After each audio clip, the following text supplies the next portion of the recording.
네. 1.5는 민족을 넘어서는 학문이라고 제목을 붙였습니다. 텔레비전 뉴스에서 그리 기묘하지 않은 국내 소식을 뉴스거리가 없을 때는 시시껄렁한 것까지 잔뜩 넣어놓고 세계가 어떻게 돌아가는지 말해주지 않는다고 나는 자주 불평을 합니다. 그러다가 잘못이 방송국에 있는 것은 아니란 말을 들었습니다. 외국 소식으로 넘어가면 시청자들이 채널을 돌려 광고 수입이 떨어진다고 하는 말을 듣고 상당한 충격을 받았습니다. 잘못이 광고라는 마귀에 있다고 비난만 하지 말아야 합니다. 광고 수입이 떨어지면 방송국은 그 짓을 하지 않아요. 쓸데없는 외국 소식을 왜 알려주냐고 불평하는 댓글을 다는 시청자들을 더 나무라야 합니다. 매우 사태가 심각하다고 나는 생각합니다. 대다수 국민이 민족만 생각하고 나라만 일에만 관심을 가지고 세계화되어 있지 않습니다. 방송뿐만 아니라 정치도 따르지 않을 수 없다는 말이 그런 세계화되지 않은 풍조를 따르지 않을 수 없다는 말이 잘못되지 않았습니다. 청중의 수준이 공연의 품격을 결정하는 원리를 알고 이제 근본을 바로잡아야 합니다.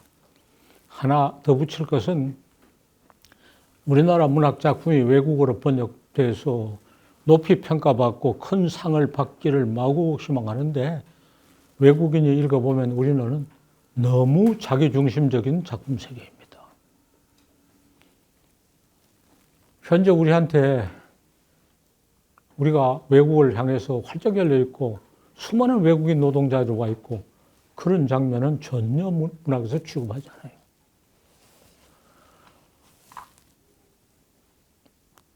지금은 특별한 사정이 있어서 뜸해졌지만은 해외여행을 떠난 사람들이 연일 공항을 가득 메워 북새통을 만드는데 왜 세계화가 되어 있지 않느냐고 말합니다. 이런 것을 눈으로 보면서 세계가 모자란다 할 수 있는가 이렇게 따져 묻는다면 대답합니다. 해외여행을 어떻게 하는가 문제입니다. 주마간산이라는 옛말이 교통수단이 발달해 무색하게 되었습니다. 비행기를 다 채울 것 같은 커다란 당체를 만들어 한꺼번에 많은 나라를 빠른 속도로 돌아보면서 모두 보는 것만 또 보고 또 봅니다. 한국인 가이드 말만 들으면서 자기중심주의의 시각에 사로잡혀 개인 여행을 하는 사람들은 한국인이 하고 있는 민박집에만 투숙하고 한식만 먹어요. 수박 거달기 관광을 합니다. 한국이 얼마나 알려지고 한국 음식이 얼마나 진출하고요. 한국 상품이 어느 정도 팔리고 있는지 살피면서 우월감을 확인합니다. 심각하다고 생각합니다.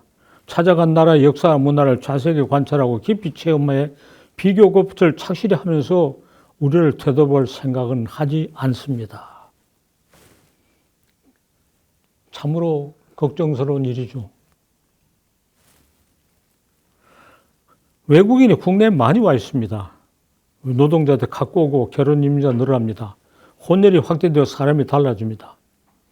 그 때문에 민족 동질성을 기반으로 하는 국민의 경계가 허물어지는 것이나 걱정을 하고 민족이나 국민의 구분을 넘어서서 사람을 존중하는 방향으로 나가야 한다는 생각을 하지 않습니다.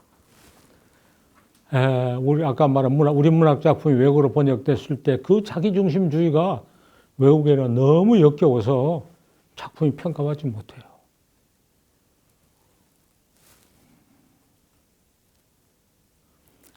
조금 더 심각하게 말하면 국내의 계급 모순에서는 가장 진보적인 작가들이 남들과 얽혀있는 민족 모순에서는 가장 보수적이에요.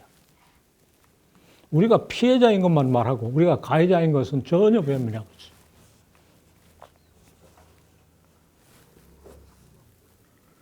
폐쇄적인 민족주의나 국가주의가 세계화를 막으면서 밖으로는 물건을 내다 팔고 안으로는 외국인에게 싼 가격임을 주고 힘든 일을 시켜 경제적 이득을 취하려고 합니다. 차등 세계의 선두로 나서려 하고 차등주에서의 사다리를 밟아서 우리가 꼭대기까지 올라가려 하고 대등사를 이룩하려고 하지 않습니다. 우월감을 확인하면서 남들을 깔보는 쪽으로 나가고 있어요. 근본이 잘못된 것을 대한민국 헌법에서 확인할 수 있습니다. 헌법에서 말했어요. 모든 국민은 인간으로서 존엄성과 가치를 가지고 행복을 추구한다고 하는 조문이 있습니다. 이 조문이 어떤 말인가요? 대한민국 국민이 아닌 다른 사람은 존엄, 가치, 행복을 갖추거나 추구할 수 없다고 차별하는 말입니다. 무심히 넘어갑니다. 헌법 주어가 모든 국민이 하는 것은 악랄하게 지적하면 일본 헌법을 베꼈기 때문이에요. 다른 모든 나라에서는 그런 표현이 없습니다. 대한민국 자국민이 아닌 사람 돌보지 않은 특수한 국가란 말입니다. 어느 쪽이든 창피스럽고 대한민국의 국제적 위상을 심각하게 격하합니다. 헌법 이 말에 모든 국민은 하는 말은 모든 사람은 하고 고쳐야 합니다. 모든 사람은.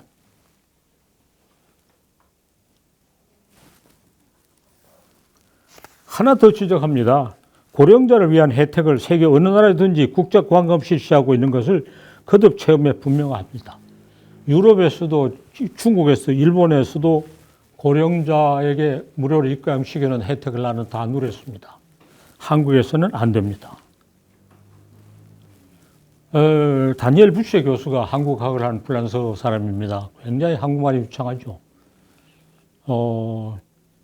요즘 그렇지 않지만 창구에서 지하철표를 살 때 여권을 내놓고 내가 나이가 이러니까 날 표를 주시오 하니까 안 됩니다. 주민등록증만 됩니다. 외국인은 안 됩니다. 그래서 예, 우리는 법에 외국인은 안 되게 돼 있어요. 다른 모든 나라, 중국도 일본도 외국인 다 됩니다. 이게 잘못되었다고 하는 지적을 여러분 들어본 적이 없을 겁니다. 내가 가서 혜택을 받고 왔는데 왜 다른 사람은 우리나라 와서 혜택을 받을 수 없는가요? 대한민국만 그런 이상한 나라입니다. 일본도 헌법에 모든 국민을 하고 썼다고 일본 사람이 지독하게 비판하는 책이 있어요. 그래도 외국인에게 같은 혜택을 줍니다. 우리는 혜택을 주지 않아요. 대한민국 국적 소지자라야 하는 것은 혜택을 받는 조건을 합니다. 이것을 알고 세계 모든 사람에게 대등한 입각한 대등을 찾고 이것을 알고 다른 모든 나라가 대한민국 국민만 차별하면 어떻게 되겠어요? 예, 다른 나라에서 몇 살 이상은 무료로 입장하되 단 대한민국 국민은 안 된다. 이렇게 단서를 쓰면 어떻게 했어요? 그쪽에서 잘 몰라서 그렇지 알면 그렇게 쓰게 돼 있어요. 이게 잘못됐다고 생각하지 않은 것이 지금 문제입니다. 이런 이야기 처음 들었을 겁니다.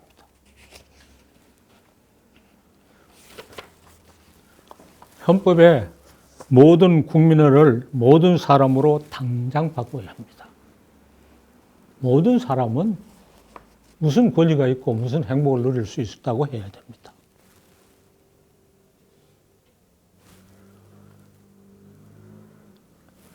헌법을 이렇게 고치려면 국민적 합의가 선행해야 한다고 하는 상투적인 핑계를 대지 말기 바랍니다. 공개적으로 이야기할 때 우리 국민들을 두고 그렇게 하면 안 됩니다 하고 반대하지 않을 겁니다. 헌법을 만드는 사람이 정치를 하는 사람들이 국회의원들이 깡그리 무식한 겁니다. 이러고도 어떻게 세계화됐다고 말해요. 국민적 합의보다 선행하고 월등히 소중한 사람의 동질성과 대등한 가치를 그것은 논란에 전혀 필요하지 않습니다. 보편적 가치를 우위에 두고 한국의 특수성을 논의해 예외적인 아닌 나라여야 합니다. 대한민국은 예외적인 나라입니다. 차등을 철폐하고 대등을 이룩하는 데 노력과 역량을 바치는 것을 대한민국의 임무로 다른 모든 나라가 이미 그렇게 하고 있듯이 대한민국도 그것을 의무로 삼는 쪽으로 방향을 돌려야 합니다. 그러나 내가 이렇게 핏대를 내는 것은 무슨 헌법이 잘못되고 정치가 국민 일반의 인식이 잘못됐다는 게 아니라 학문이 잘못됐다는 이야기 하려고 서론을 이렇게 길게 뻗치고 있습니다. 어떻게 전환이 가는가? 모두 함께 휘어잡아 생각의 근본을 바로잡는 과업을 학문이 선도해서 진행해야 합니다. 학문이 이런 문제를 타개하는데 선도해야 되는데 학문이 잘못하면 제일 뒤떨어져서 다른 거 다 달라졌는데 학문은 안 달라질 판입니다. 나는 민족을 넘어서서 세계화 시대 학문을 해야 한다고 역사를 하다가 문학사 탐색이라는 강의를 유튜브에 하면서 앞으로 더 나갑니다. 거기서 한국 문학사가 아니라 정말 문학사 탐색입니다. 세계전의 문학을 종횡무진으로 다루면서 문학사의 공통된 전개를 찾아내려고 일제히 노력을 합니다. 남불문화기행이라는 것을 이미 유튜브 방송을 끝냈는데 선진국에서에 대한 기대가 무너지고 대등한 세계를 이룩하는 것을 알렸으며 아랍인들이 유럽 특히 불국에 대거 밀어닥쳐 세상이 달라지는 것 그것을 알렸고 이슬람 문명에 이해한 것을 유튜브 방송을 하면서 정말 세계를 제대로 알아야 된다. 남들을 알아야 된다. 하고 세계인식의 균형을 갖추자고 촉구하고 있습니다. 전문적인 연구에서뿐만 아니라 일반 사람들이 흥미있게 널리 보라고 하는 그런 볼거리에서도 세계인식을 넓히고 남들과 대등한 관계를 가지라고 하고 있습니다. 민족을 넘어서서 보편적인 학문을 하려면 한국의 무엇을 연구할 때 외국의 사료와 비교해 공통과 차이점을 밝혀내는 것이 필수적인 과제로 삼아야 합니다. 뭘 하나 연구해도 다른 나라는 어떤가, 어떻게 갖고 다른가를 항상 같이 고찰해야 합니다. 이 작업을 문학사가 선도해 본보기를 이미 많이 보였습니다. 한시와 대등한 수준의 민족의식의 율기를 갖추려고 동아시아 각국이 노력한 것을 비교해서 고찰하고 일본의 와카라든가 월남의 구금시라든가 또 무슨 백족의 백문시를 고찰해서 했습니다. 함께. 또 한국과 일본과 한국이 다른 길을 택한 양상의 이유를 밝혔습니다. 이런 연구를 다른 분야에서도 일제히 해야 시야를 확대합니다. 무엇 하나 고찰해도 이웃 나라, 다른 나라와 비교 고찰을 항상 곁들여야 합니다.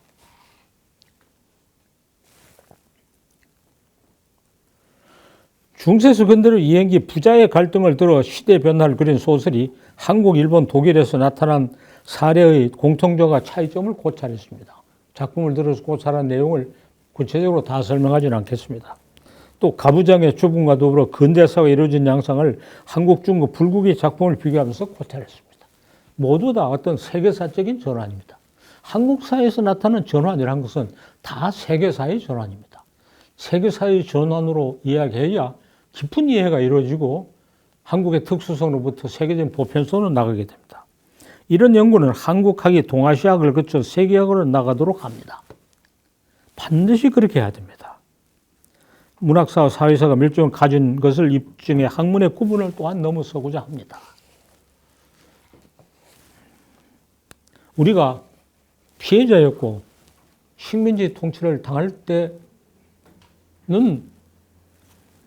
우리 자신을 돌보기에 급급해서 세계를 비교하지 못했다 할 수 있습니다. 그러나 식민지 통치를 당한 것도 세계사적 경험이고 민족 저항운동을 일으킨 것도 세계사적 체험입니다.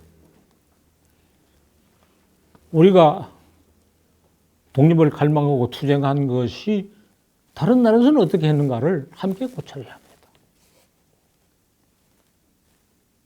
그것이 세계사적 체험이므로 소중한 겁니다.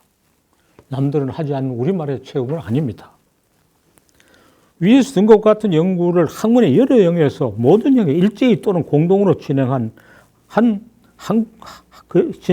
한국학이 동아시아학이고 세계사학이어야 합니다. 동아시아학을 새롭게 하고 세계학을 혁신하는 데까지 나가야 됩니다.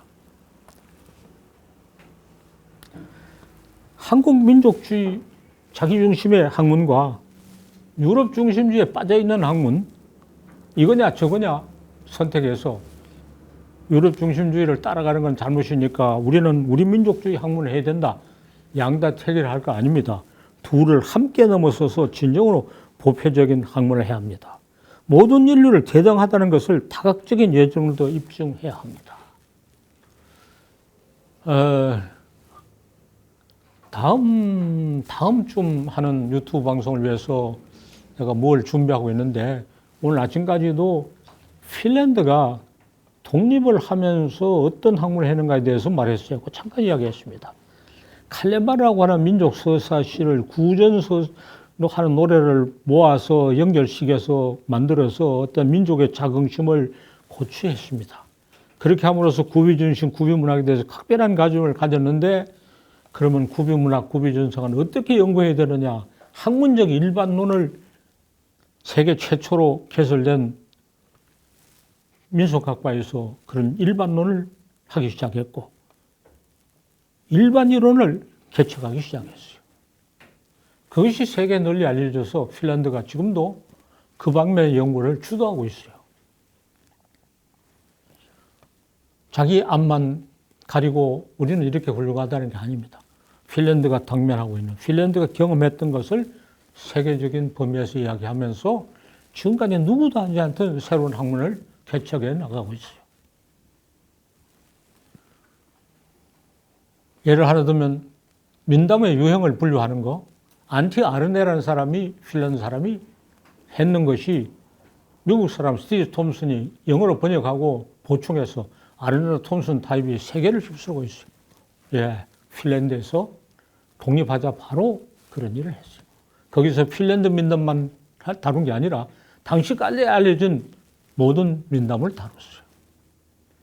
물론 아르네 톰슨 타입이 상당히 문제점이 있어서 그것을 이렇게 자기 실정에 맞게 고쳐 쓰는 게 유행인데 우리 한국 구비문학 대결 할 때 그거 싹 쓸고 전혀 새로운 방법으로 분류를 했습니다. 그러나 그것이 세계적으로 통용되고 있어요. 예, 핀란드는 뒤떨어진 나라고 독립한 지 얼마 안 된 나라. 자기 정신도 차리기 어려울 형편에서 세계의 학문을 이끌고 주도해 왔어요. 여기서 우리 학문을 통렬한 반성을 해야 된다고 생각합니다. 자, 여기에 대해서 토론합시다. 네, 그 세계적인 학문을 하기 위해서 혹시 선생님이 하신 것처럼 한국학, 동아시아학, 세계학이라는 동시목적인 확대로만 가능하다고 생각하시는지 궁금합니다.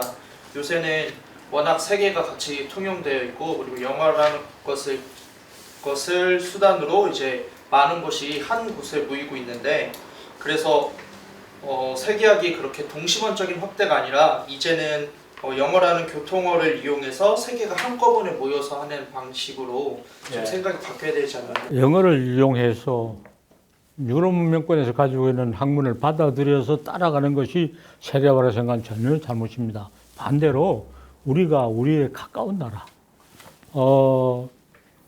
강연을 하고 유튜브 방송 올라온 중에 한국 문학과 몽골 문학의 비교라는 게 올라있고 한국 문학과 월남 문학의 비교 있습니다. 우리는 한국 문학과 몽골 문학이 어떻게 갖고 다르냐. 거기에 대해서 관심을 가지고 고찰하는 것으로 시작해. 가까운 나라부터. 또 한국 문학과 월남 문학은 어떤 공통점을 가지고 전개되어 왔는가. 중국과 일본에 대해서는 많은 관심을 가지고 있으나 뭐 적절한 연구가 이루어진 건 아니지만 몽골에 대해서도 월남에 대해서 당연히 관심을 가지고 그렇게 해서 우리가 가까운 데서부터 시작해서 멀리 세계로 나가자는 이야기예요. 영어만 알고 미국 책만 읽으면 세계화 된다. 전혀 그렇지 않습니다. 아까 핀란드 사람들은 기존의 연구 방법을 받아들여서 선진국을 따라가려고 하는 게 아니라 남들이 아무도 하지 못하던 일을 함으로써 세계 학문의 새로운 차원을 열었어요.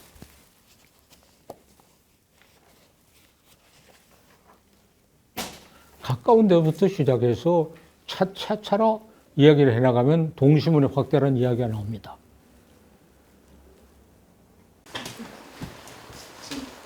두 가지 여쭤보겠습니다. 첫째는 그 핀란드 학파들 형성된 당시에 그러니까 랩노트를 위해 그 자기 정통성을 확장하면서 확대하고 그거를 세계화시키는 학풍이 있었는가 하면 제가 읽은 책들을 다시 보니 칼 크론이라든지 일마리 크론 이쪽은 독일 학풍을 택한 것 같아요.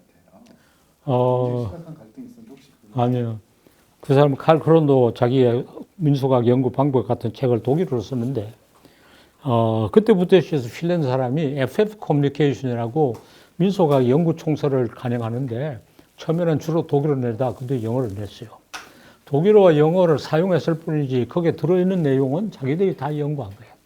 자기들이 연구한 것을 널리 많은 자료를 가지고 일반화한 내용을 세계에 알리기 위해서 독일어를 쓰고 영어를 썼을 뿐이지 독일 학문과 무슨 영미 학문을 받아들인 건 전혀 아니에요. 그것이 독일로 영미로 다시 수출된 거예요. 그래서 참 불만스러운 것은 포크로라는 참 아주 어정쩡한 용어를 받아들여서 그걸 핀란드 말로 그냥 썼어요. 그래서 그 학문을 구비문학에 관한 학문을 민속학이라고 부른 것은 매우 부적절해요. 그러나 핀란드에 있어서 포크로라는 것은 거의 다가 구비문학이었고요. 자기네 구비문학에 대한 연구를 다른 것과 비교하고 일반화해서 세계 학문으로 발전시킵니다. 부가적인 질문이긴 합니다만 이제 그 칼 크론하고 일마리 크론 책들을 읽어보니 가령 이제 민담 유형 분류 체계 이런 거 만드는 것은 세계적으로 이렇게 유통이 됐지 않습니까? 세계적으로 그대로 네. 다 나갔죠. 네, 그런데 일마리 크론이 낸 민요 분류 체계는 전혀 세계화되지 못했습니다. 그 선생님께서 가지고 계신 고견이 있으십니까? 거기에 대해서 정밀한 논의를 나도 할 준비 안 돼 있어요. 그건 하나 특징적인 것은 연구 방법과 분류 방법에 대해서 치열한 논쟁을 계속해 왔어요. 치열한 논쟁을. 그래서 자료학에서 이론학으로 바로 전환했어요. 대학의 자료 잡음으로 해서 경험적인 자료학이 아주 고도의 이론학으로 바뀌었어요.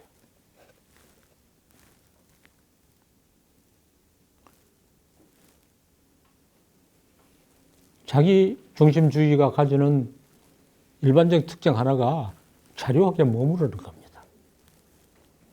이론학으로 나가지 않아요. 이론은 보편적인 건데. 그럼 이론 나가지 않고 그 자료와 맞지 않은 나무 이론을 갖다가 적용하려고 그래요.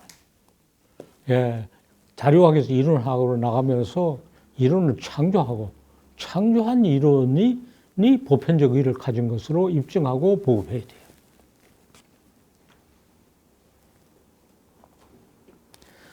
우리가 우리 자료를 가지고 얻어진 이론이 어느 정도 보편성 가졌냐 하는 검증은 나무 이론에도 적용해 봐야 돼요. 나무 이론에도 적용을 하고 거기에 함께 타당하면 그것이 보편성이 있는 거예요. 나무 이론에 적용해 보지 않고서는 보편성이 있다고 말하기는 어려워요. 가능성은 있죠. 논리적으로는 가능하지만 실증적으로는 입증된 건 아니에요. 그러면 이제 한국학 하는 사람들이 그런 외국어를 다 해야 될 것이 아니죠. 일본학을 하거나 월남하거나 중국 하는 사람이 한국학 하는 사람하고 긴밀한 공동 연구를 해야 돼요. 공동 연구를 하지 않고 일본학은 일본식으로 하고 중국학은 중국식으로 해요. 또 영미학은 영미식으로 하고. 우리 한국학에서 굉장히 중요한 걸 만들어냈다는 걸 모르고 거기에 대해서 동참해서 그것이 중국에도 타당하냐 일본에 타당하냐 검증 작업을 공동으로 진행해야 되는데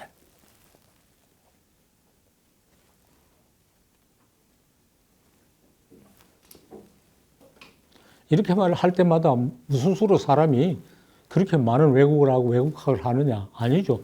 외국하는 사람과 연계를 가지고 공동으로 진행해야 돼요. 그거는 한국어하는 사람들의 잘못만 아니라 외국어하는 사람의 잘못이기도 해요.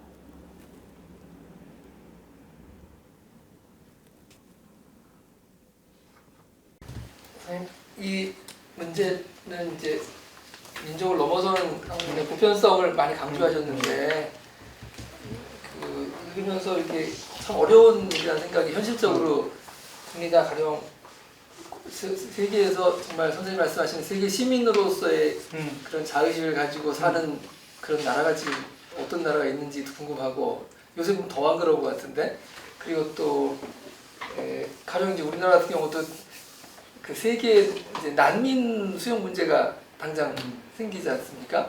그럼 그걸 난민 수용 우리가 세계 시민의 관점으로 다 수용해야 될 것 같은데 현실적으로는 그건 불가능한 것 같고 그러면 어떻게?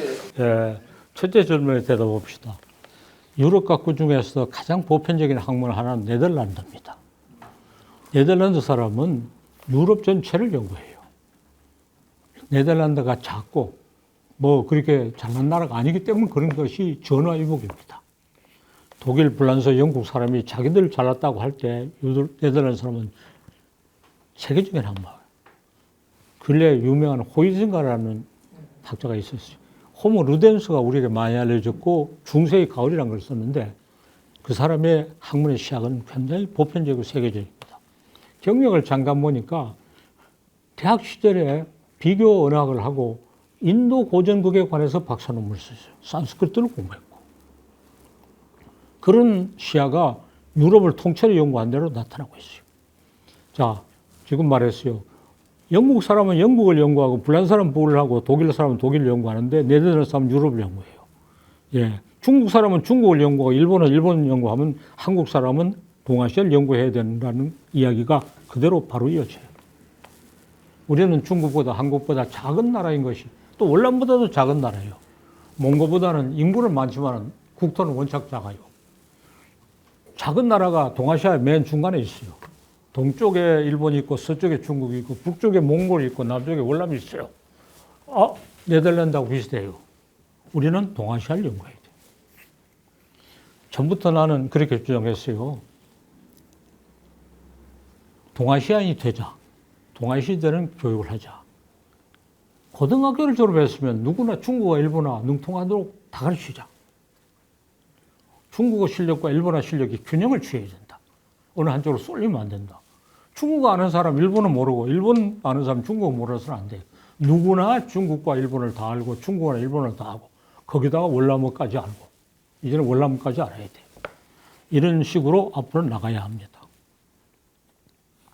그래서 유럽에서 네덜란드가 하는 역할을 우리가 해야 된다. 네덜란드가 작은 나라인데 유럽 통합이 이루어지면서 굉장히 빛이 나요. 맨 중앙에 있어요. 네덜란드하고 벨기에하고 두 개. 벨기에는 뭐 언어도 두 개 있고 볼만한 없는 학교 나라죠. 그런데 유럽연합의 본부가 벨기에에 있고 벨기에가 유럽의 수도가 되고 있어요. 자, 앞으로 동아시아 연합이 생기면 수도를 어디에 둬야 되느냐? 예. 일본, 중국은 안 돼요. 그렇죠?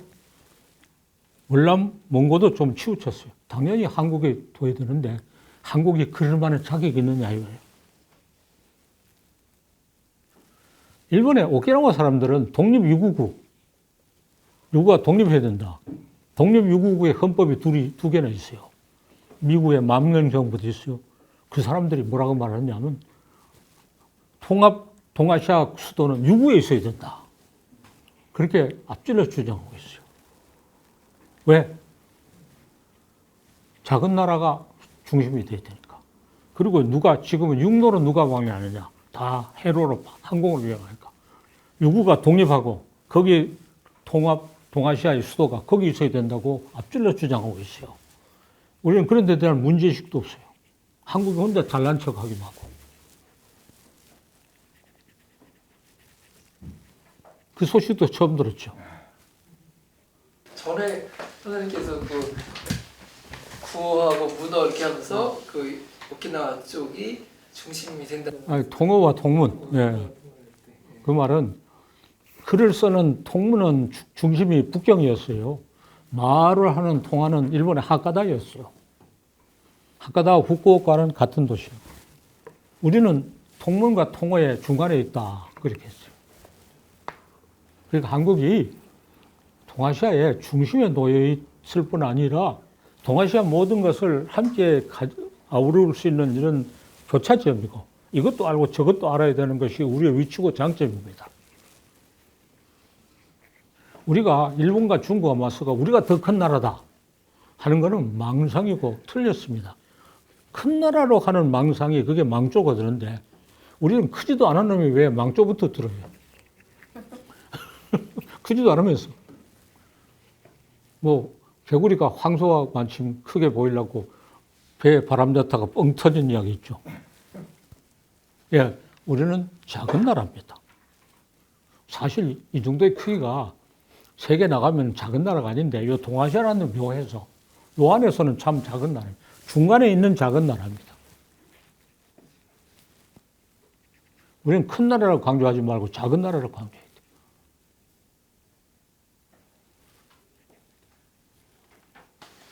그래서 이제 그 지금 말씀드리는 게 그 세계 쪽을 너무 지금 치중해서 말씀하셨지만은 현실적으로는 또 한편으로는 이 민족적인 것에서 출발해야 된다고 이제 말씀하시면서 그 민족과 세계화의 관계를 어느 한쪽에 치우치지 않게 좀 설명을 하시는 게 더. 자, 우리가 동아시아의 중심이고 세계화하기 위해서 민족문화의 역량을 충분히 발휘해야 그렇게 될 수 있어요. 민족문화의 역량은 그렇게 발휘해야 역량이 커지고 보람이 있는 거예요. 그리고 여러 번 말했죠. 동아시아 문명의 중간부다. 일본은 주변부고 중국은 중심부다. 우리는 양쪽을 다 알고 양쪽을 아우를 수 있어요.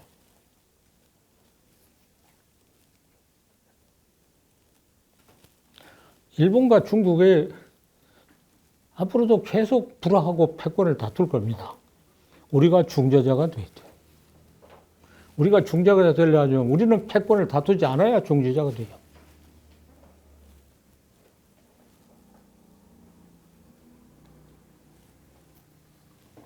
네덜란드 사람들은 고등학교 졸업하면 누구나 영독 불어에 다 능통해요. 누구나 다 아주 능통해요. 말도 잘하고 글도 잘 쓰고. 그러니까 영독 불어에 다 능통한 하나도 치우치지 않고 새 언어에 대등하게 능통한 것이 네덜란드의 엄청난 장점이에요.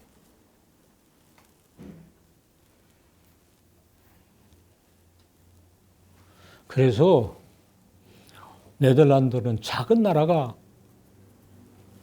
옆에 있는 영독불보다 더 큰 나라가 되고 있어요.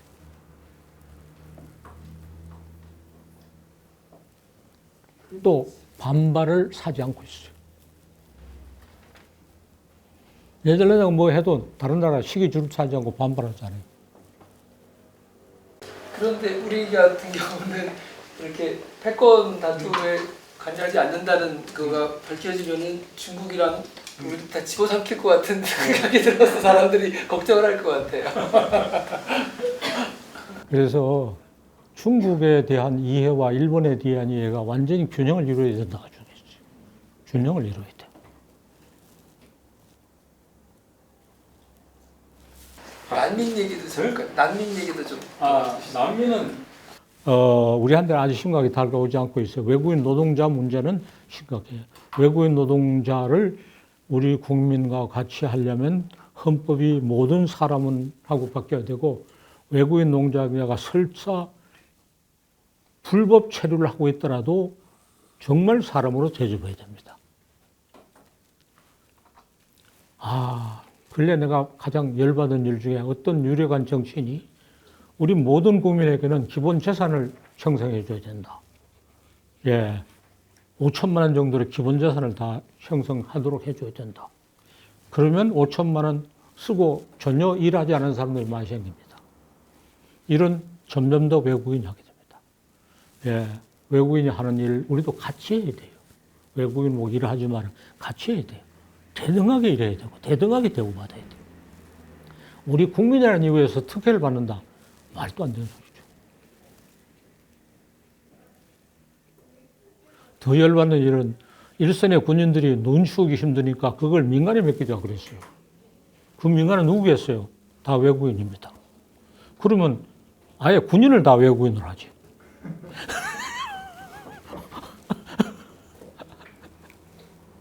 외국인은 천대하고 차별해도 된다는 것은 절대 있어서는 안 되는 거죠.